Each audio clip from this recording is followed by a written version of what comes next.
오늘 말씀드린 것 같이 우리 이천 선교사님 나오셔서 요한복음 9장 1절에서 12절의 말씀을 가지고 고난을 넘어 참 기쁨으로 라는 제목으로 함께 말씀을 나누고자 합니다. 말씀을 받을 때 귀한 은혜로 하나님의 말씀으로 받으시는 시간 되시기를 바랍니다.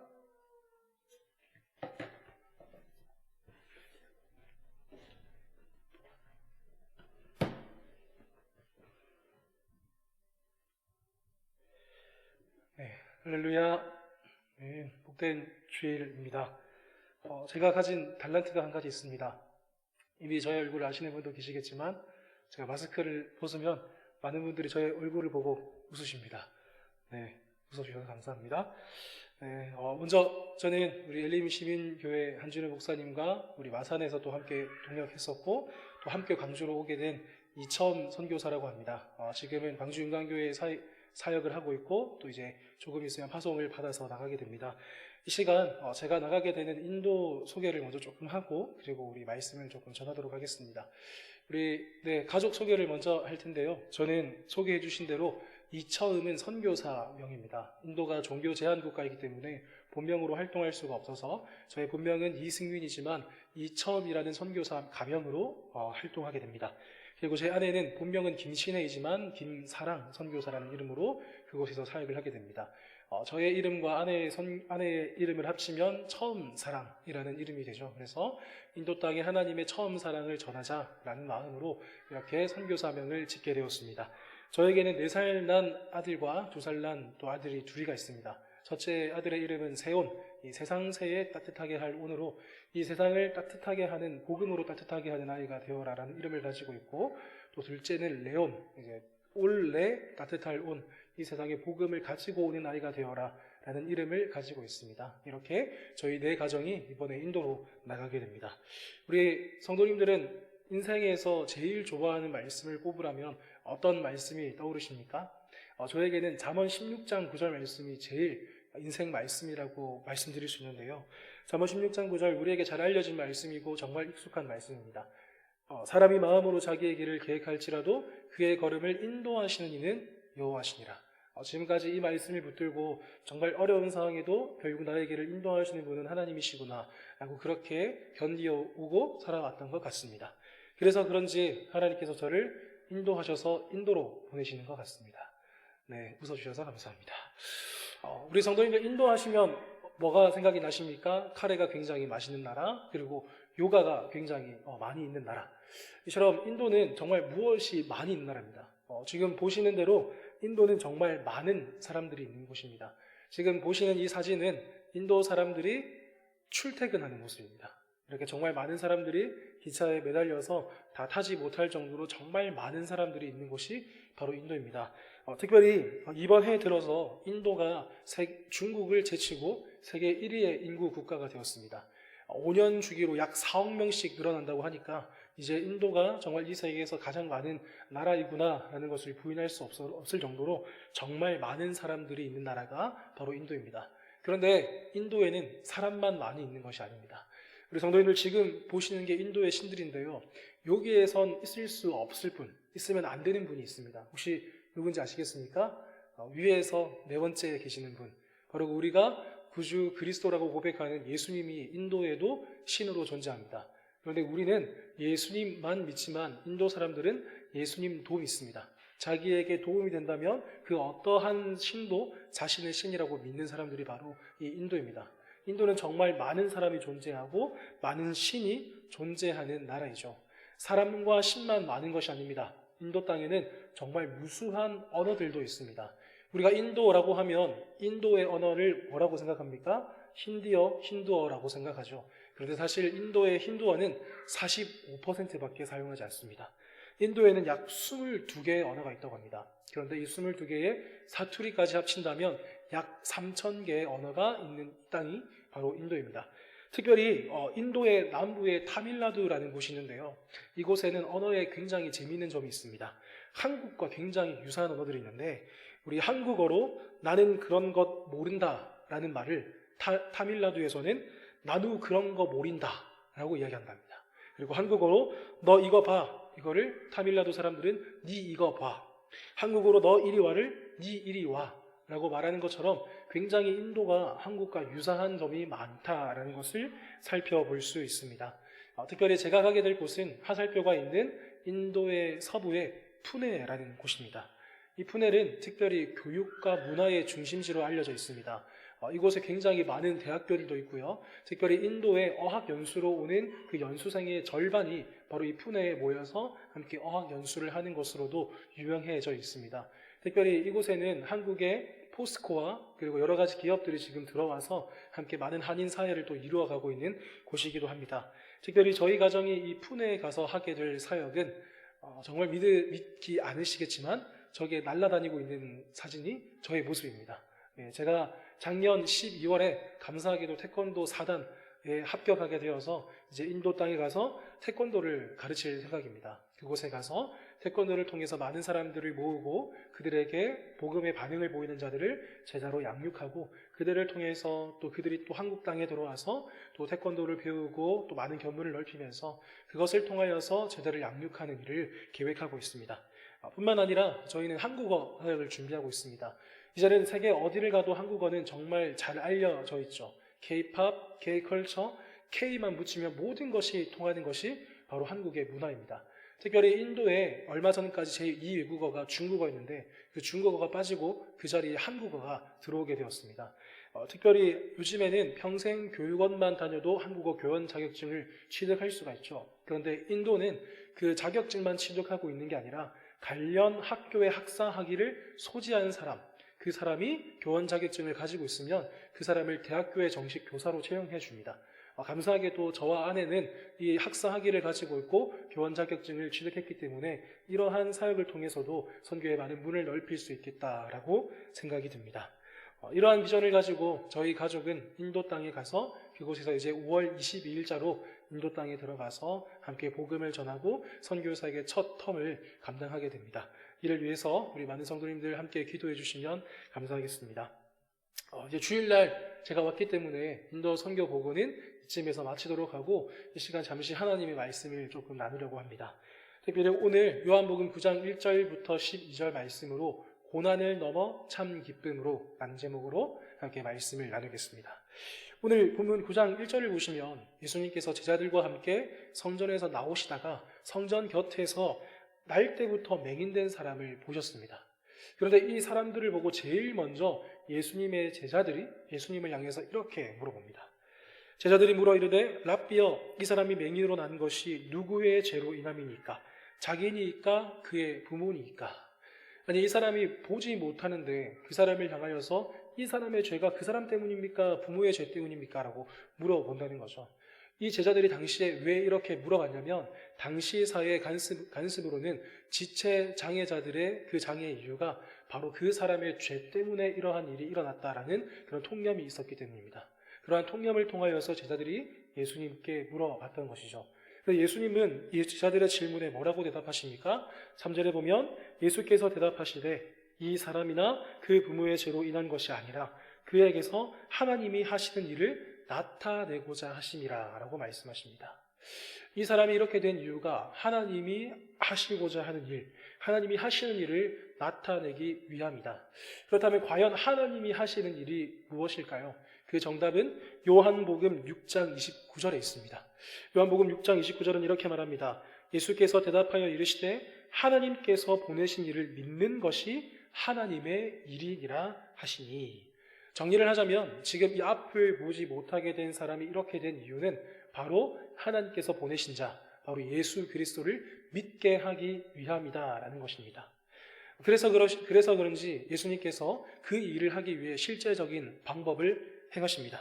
바로 갑자기 땅에다가 침을 냅다 뱉으시더니 그 침과 흙을 이겨서 그 이긴 더러운 진흙을 바로 그 사람의 눈에 바르는 것이죠.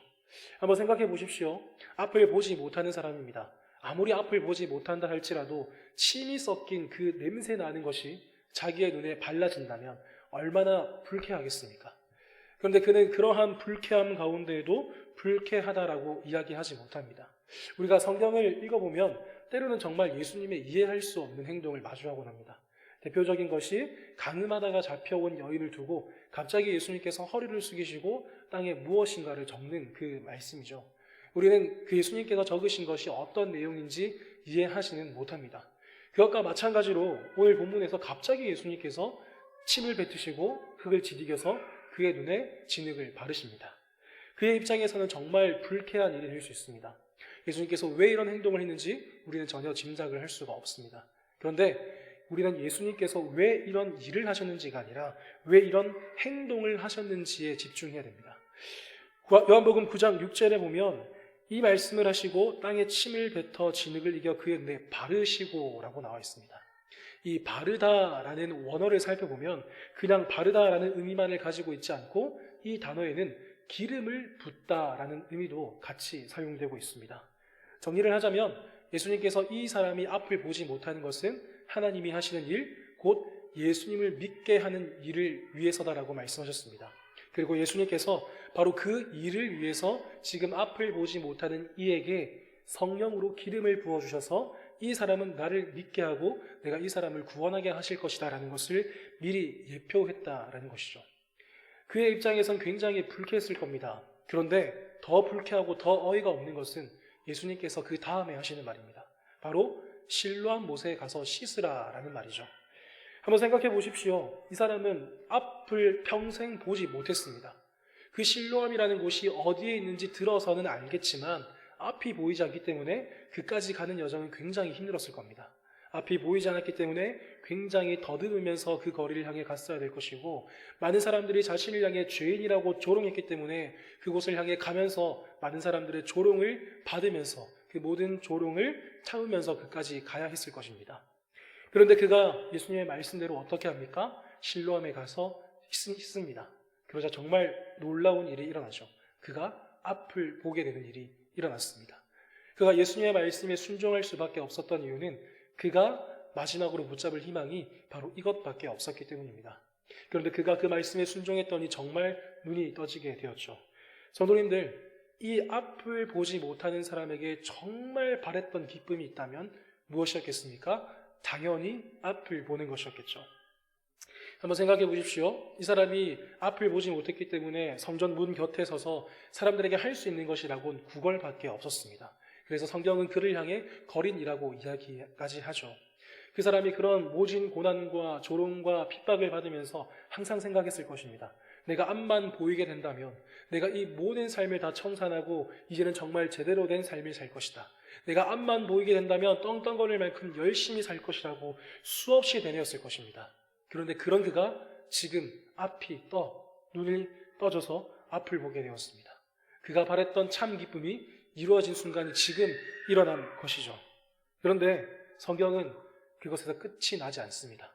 그가 앞을 보게 되어서 정말 참 기쁨을 얻었을 것이라고 생각했지만 그에게 다가온 것은 기쁨이 아니라 오히려 조롱과 비난과 고난이었습니다. 그가 앞을 보게 되어서 얼마나 기뻤겠습니까? 그래서 이 기쁜 소식을 많은 이웃들과 친구들과 부모에게 알리고 싶었을 것입니다. 그런데 그가 향했던 제일 첫 발걸음은 동네에 들어가서 이웃들을 만나게 됩니다.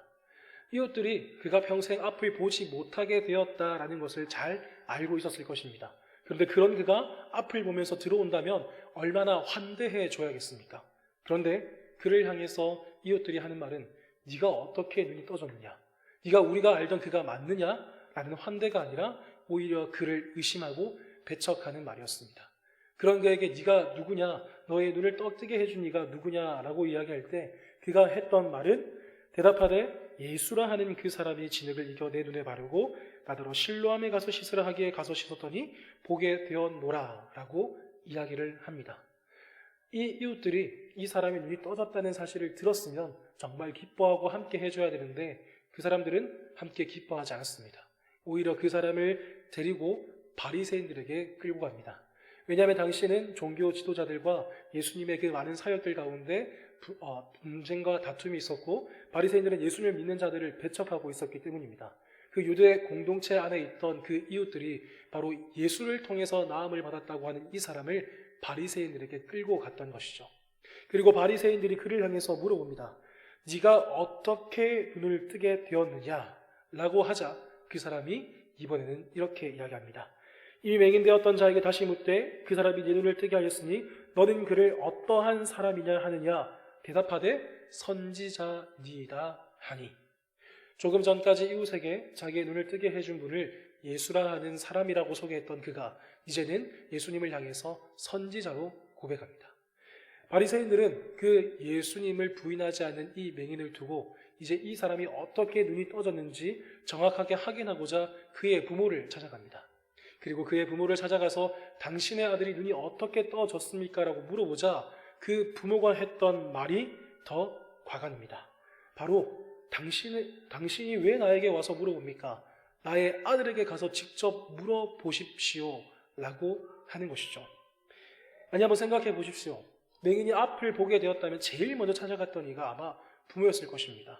그럼 부모가 어떻게 떠졌는지 알고 있었을 것인데 나의 아들에게 가서 직접 물어보라고 이야기한다니 그 이유가 무엇일까요? 바로 요한복음 9장 22절에 그 이유가 기록되어 있습니다. 그 부모가 이렇게 말한 것은 이미 유대인들이 누구든지 예수를 그리스도로 시인하는 자는 출교하기로 결의하였으므로 그들을 무서워함이로라. 바로 아들에게 직접 물어보라고 했던 것은 당시에 예수를 그리스도라고 말하는 모든 사람들을 유대 공동체로부터 출교시키기로 결정한 법이 있었기 때문입니다. 그렇다면 다시 한번 생각해 보십시다. 이 앞을 보지 못했던 자가 부모에게 찾아가서 자기의 눈을 뜨게 해줬던 그분을 누구라고 이야기했다는 것이 됩니까? 바로 그리스도라고 이야기했다라는 것이 됩니다. 부모는 자기의 아들이 자기의 눈을 뜨게 해준 것이 그리스도라고 했던 그 이야기를 듣고 바리새인에게 그것을 차마 이야기하지 못해서 자기의 아들에게 직접 가서 물어보라, 출교당할 것이 두려워서 이렇게 이야기했습니다. 그렇다면 이 앞을 보지 못하게 되었던 사람은 이웃과 바리새인들과 심지어 이 부모에게도 배척받은 사람이 된다라는 것입니다. 그리고 바리새인들은 최종적으로 다시 그를 찾아가서 묻습니다. 네가 너의 눈을 뜨게 해줬던 그가 누구냐? 도대체 누구냐라고 마지막으로 물어볼 때 그가 했던 말은 왜 도대체 나에게 똑같은 질문을 계속하게 만드십니까? 내가 이미 여러 번 당신들에게 이야기했습니다. 나의 눈을 뜨게 해준 분이 그분이라고 했는데 왜 당신들은 나에게 고지곳대로 계속해서 물어보십니까? 그리고 하는 말이 33절입니다. 이 사람이 하나님께로부터 오지 아니하였으면 아무 일도 할 수 없으리이다. 앞을 보지 못했던 사람이 이웃에게 찾아가서 자기의 눈을 뜨게 해줬던 그 사람을 예수라 하는 사람이라고 소개했습니다. 그리고 바리새인들에게 찾아갈 때는 그분을 선지자라고 고백했고 자기의 부모에게는 그리스도라고 고백했고 마지막으로 최종적으로 예수님을 향하여 하나님께로부터 오신 분이다 라고 고백했습니다. 그 결과가 어떻게 되었을까요? 예수를 끝까지 부인하지 않자 그는 결국 유대 공동체로부터 출교당하게 되었습니다. 어쩌면 앞을 보지 못했던 그 사람은 출교당할 걸 알고 있음에도 불구하고 자신의 눈을 뜨게 해줬던 분이 예수, 선지자, 그리스도, 하나님께로부터 오신 분이라고 정말 담대하게 이야기했을 것입니다. 그 이유가 무엇일까요? 무엇이 그를 담대하게 만들었을까요? 바로 자기의 눈을 뜨게 해준 그분이 예수 그리스도라는 사실을 알았던 것, 자기에게 다가왔던 참 기쁨이 단순히 앞을 보는 것이 아니라 자기에게 다가와줬던 그분이 메시아 곧 그리스도라는 사실을 그가 깨달았기 때문입니다. 사랑하는 일림시민교회 성도 여러분, 지금도 우리 주위에는 정말 이 앞을 보지 못했던 사람과 같이 많은 조롱과 비난과 핍박 속에서도 끝까지 믿음을 지키며 살아가는 신앙생활을 하는 사람들이 우리 주위에 너무나 많이 있습니다. 특별히 우리나라뿐만 아니라 다른 나라에서도 그 신앙의 모습을 지켜가면서 끝까지 믿음의 싸움을 하는 분들이 계시죠. 누구일까요? 바로 선교사님들이실 겁니다. 그런데 그 선교사님들보다 더 대단한 분들이 있습니다. 누구냐면 바로 현지 그리스도인들입니다. 이슬람이 자기의 종교인 나라에 사는 사람들이 예수 그리스도의 복음을 믿게 되고 그 사람들이 자기의 종교를 버리고 참된 진리이신 예수 그리스도를 따를 때 그들에게 놓여 있는 것은 죽음입니다. 이슬람 법에는 자녀나 자기의 가족이 이슬람을 버리고 다른 종교로 개종했을 경우에 아무리 자기의 친속이라 할지라도 그 사람을 살인할 수 있는 권리가 있습니다. 지금도 그렇게 이슬람의 문화 속에서 예수를 믿는 사람들은 자기의 가족에게 죽임을 당하면서 살아가고 있습니다. 뿐만 아니라 제가 가는 인도 땅에서도 힌두라는 문화 속에서 힌두를 저버리고 다른 종교를 택하는 그들을 향해서 수많은 핍박이 일어나고 있습니다. 성도님들 혹시 주님 뜻대로 살기로 했네, 뒤돌아서지 않겠네 라는 찬양을 아십니까? 우리에게 너무나 잘 알려져 있는 곡이죠. 그런데 사실 이 곡은 인도에서 한 사람이 작곡하고 작사한 곡입니다. 어느 날 한 마을에서 자기의 종교를 버리고 한 선교사를 통해 복음을 듣게 되었고 자신의 종교를 예수 그리스도를 믿기로 결정한 한 가정이 있었습니다. 그 가정 가운데 예수를 믿고 있다는 이 소문이 그 마을에 퍼져가게 되었고 그 마을의 족장이 그를 향해 찾아와서 이렇게 묻습니다. 네가 지금 오늘 그 예수를 부인하지 않는다면 너의 자녀들을 네가 보는 눈앞에서 죽일 것이다. 너는 예수를 부인하겠느냐? 그때 그가 만들었던 바로 이 찬양이 떠올랐습니다. 주님 뜻대로 살기로 했네, 뒤돌아서지 않겠네. 그리고 그 찬양의 고백과 함께 그의 입에서 나왔던 고백은 예수를 부인하지 않겠습니다라는 고백이었습니다. 그 결과 그가 보는 눈앞에서 자신의 자녀들이 죽임을 당하게 되었습니다. 다음 날 그 족장이 다시 그를 찾아왔습니다. 그리고 다시 이야기합니다. 오늘 네가 다시 예수를 부인하지 않는다면 네가 보는 눈앞에서 너의 아내를 죽일 것이다. 너는 예수를 부인하겠느냐? 그때 그는 다시 한번 자기가 만든 찬양을 떠올리면서 다시 고백했습니다. 저는 주님 뜻대로 살기로 했습니다. 부인하지 않겠습니다. 그 결과 자신이 보는 눈앞에서 자신의 아내가 죽임을 당해야 했습니다. 그리고 다음 날 마지막으로 그 족장이 찾아가서 이야기합니다.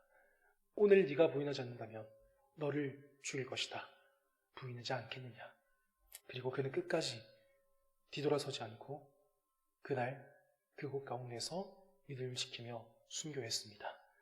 정말 감사한 것은 그 이후에 그 땅 가운데 그를 통하여 심겨졌던 그 예수 그리스도의 복음의 씨앗이 그 족장을 통해서 그 마을에 퍼져가게 되었고 그 마을이 예수 그리스도를 믿는 나라가 있는 마을이 되었다라는 것이 바로 이 찬양의 배경입니다.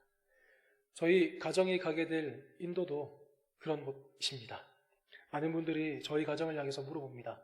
아니 어떻게 그런 어린 두 자녀를 데리고 그렇게 위험한 인도 땅을 가려고 하십니까? 그럴 때마다 저희는 고백합니다. 괜찮습니다. 전혀 힘들지 않습니다. 라고 이야기합니다. 정말 힘들지 않을까요? 정말 힘들지 않습니다. 이유가 무엇일까요? 아직 그곳에서 안 살아봤기 때문입니다. 당연히 그곳에서 살면 불편한 상황 때문에 힘들겠죠. 저희 부부가 힘든 것은 괜찮습니다. 그런데 두 자녀가 말도 안 통하는 그 현지 아이들과 함께 적응하면서 선교의 최전선에 놓일 것을 생각하면 벌써부터 마음이 미어지는 것이 사실입니다. 그럼에도 불구하고 저희가 그 인도 땅을 가려는 이유가 있습니다. 바로 그곳에는 오늘 본문의 앞을 보지 못했던 맹인과 같이 끝까지 믿음을 지키며 살아가는 자들이 그곳에 있기 때문입니다. 그런데 그들 가운데 그들과 함께 해주는 사람들이 없습니다. 그 맹인이 많은 이웃들로부터 비난받고 조롱받았듯이 그들은 그 땅 가운데 홀로 믿음의 싸움을 하고 있습니다. 그것이 저희가 그 땅을 향해 가려는 이유입니다. 그래서 사랑하는 성도님들, 오늘 말씀은 이렇게 끝이 나지 않습니다. 그가 많은 비난과 조롱 가운데 홀로 출려당하여 놓여있을 때 그에게 찾아온 분이 계십니다. 바로 예수님이시죠. 예수님이 그에게 물어보십니다. 예수께서 그들이 그 사람을 쫓아냈다는 말을 들으셨더니 그를 만나서 이르시되 네가 인자를 믿느냐? 이 질문에 그는 대답하여 이르되 주여 그가 누구시오니까 내가 믿고자 하나이다 라는 믿음의 고백을 통하여서 그가 바랬던 평생의 참 기쁨을 다시 한번 마주할 수 있었습니다. 사랑하는 엘림 시민교회 성도님들, 앞을 보지 못했던 그가 간절히 바랬던 것이 무엇이었습니까? 앞을 보는 것이었죠. 앞만 보면 내가 무엇이든지 할 수 있을 거라 생각했습니다. 그런데 그에게 다가왔던 것은 기쁨이 아니라 여전한 비난과 고난과 조롱이었습니다. 오늘 살아가는 우리도 마찬가지지 않습니까? 우리에게 어려운 상황이 있을 때 이것만 해결되면 내가 더 나은 삶을 살 거야. 이것만 해결되면 더 나은 신앙의 모습을 살아갈 수 있을 거야 라고 수없이 다짐합니다. 하지만 정작 그 문제가 해결되었을 때에 우리에게 다가오는 것은 기쁨이 아니라 여전히 세상 가운데 놓여있는 조롱과 현실이라는 사실입니다. 그런데 오늘 본문 가운데 앞을 보지 못했던 그는 그러한 여전한 상황 속에서도 결코 지치거나 힘들어하지 않았습니다. 오히려 그는 더 담대하게 자기를 만나주신 분이 예수라고, 선지자라고, 그리스도라고, 하나님께로부터 오신 분이라고 담대히 고백할 수 있었습니다. 그 이유가 무엇입니까? 자기에게 참 기쁨은 자기를 만나주신 그분이 바로 메시아 그리스도라는 사실을 깨달았기 때문입니다. 오늘을 살아가는 우리에게 무엇이 참 기쁨입니까? 많은 재물을 축적하고 자녀들과 가정과 함께 행복하게 사는 것, 아니면 내가 건강하게 살아가는 것, 아니면 이 세상 가운데 내가 누릴 수 있는 모든 것을 누리며 살아가는 것이 우리의 참 기쁨입니까? 하지만 우리에게 참 기쁨은 오직 예수 그리스도라는 사실을 기억하시길 바랍니다. 우리에게는 예수님께서 이미 우리와 함께하고 계십니다. 뿐만 아니라 바로 이곳 엘림 시민교회를 통하여서 그 믿음을 지키며 함께 그 길을 걸어가는 분들이 계십니다. 사랑하는 엘림 시민교회 성도 여러분, 예수님께서 그를 만나셔서 침을 뱉으시고 그의 눈에 바르셨던 것, 그것이 무엇을 의미한다고 말씀드렸습니까? 바로 기름을 붓는 것이라고 이야기하셨습니다. 예수님께서 그를 처음 만나셔서 그의 눈에 침을 뱉은 그 진흙을 바르시면서 그를 구원하기로 작정하셨습니다. 놀라운 사실은 예수님의 그 기름 부음이 우리 안에도 이미 존재하고 있다는 사실입니다. 요한 1서 2장 27절 말씀을 우리 한번 다 같이 읽어보도록 하겠습니다. 시작! 너희는 주께 받은 바 기름 부음이 너희 안에 거하나니 아무도 너희를 가르칠 필요가 없고 오직 그의 기름 부음이 모든 것을 너희에게 가르치며 또 참되고 거짓이 없으니 너희를 가르치신 그대로 주 안에 거하라. 아멘. 오늘 말씀은 이미 우리 안에 그 성령의 기름 부음이 있다라고 이야기합니다. 그 기름 부음이 우리 안에 있어서 아무도 우리를 가르칠 필요가 없이 우리 안에 있는 그 성령의 기름 부음으로 모든 것을 그 사람들에게 가르칠 수 있다라고 합니다. 우리가 무엇을 가르칠 수 있을까요? 바로 우리를 만나주신 그분이 참 기쁨이다라는 사실입니다.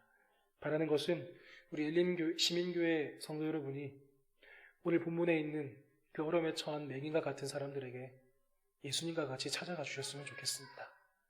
특별히 엘림 시민교회는 지금 많은 전도 활동을 통해서 이 지역의 많은 분들을 찾아뵙고 그분들에게 차를 나눠주며 전도를 계속 이어가고 있습니다. 그 전도의 열매가 그 전도가 바로 나타나지 않는다 할지라도 우리가 해야 될 것은 우리 안에 이미 성령의 기름 부음이 있다는 것이고 그 성령의 기름 부음이 모든 것을 우리가 친히 어떻게 해야 될지를 알려준다는 사실입니다. 이것을 위해서 우리가 해야 될 것이 있습니다. 바로 마지막에 있는 너희를 가르치신 그대로 주 안에 거하는 것입니다.